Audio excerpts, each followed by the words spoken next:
ಬನ್ನಿ ಸ್ಟಾರ್ಟ್ ಮಾಡೋಣ. 100 ಬಿಜ್ಲೀಸ್ ವರ್ಸಸ್ 100 ವಾಲ ಸರ ಪಟಾಕಿ. ಇವಾಗ 100 ವಾಲ ಸರ ಪಟಾಕಿ ಫಸ್ಟ್ ಹೊಡಿತಾ ಇದೀವಿ.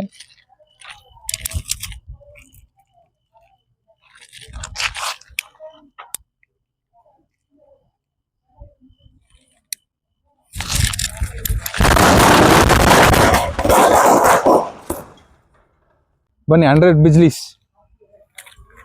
ಇದು ಡೈರೆಕ್ಟ್ ಆಗಿ ಒಂದನ್ನ ಪ್ಲೇಸ್ ಮಾಡ್ಬಿಟ್ಟು ಮಾಡಕ್ಕಾಗಲ್ಲ ಅಂದ್ಬಿಟ್ಟು ಡೈರೆಕ್ಟ್ ಆಗಿ ಇಲ್ಲಿ ಬೆಂಕಿ ಹಚ್ಬಿಟ್ಟು ಇಲ್ಲಿ ಇಡ್ತಾ ಇದೀವಿ ಇದನ್ನ.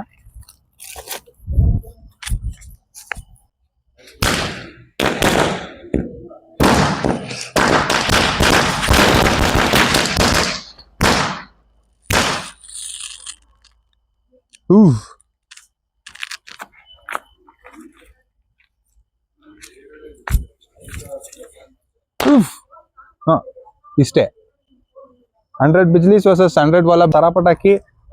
ಅಕಾರ್ಡಿಂಗ್ ಟು ಮೀ ಸರ ಪಟಾಕಿನೇ ಗೆದ್ದಿದೆ. ಇದು ಅಷ್ಟು ಎಫೆಕ್ಟಿವ್ ಆಗಿ ಹೊಡಿಯಲ್ಲ ನೀವು ಒಂದೇ ಸತಿ 100 ಲೈಟ್ ಮಾಡಿದ್ರೆ. ಇವತ್ತಿನ ವಿಡಿಯೋ ಅಷ್ಟೇ. Thank you.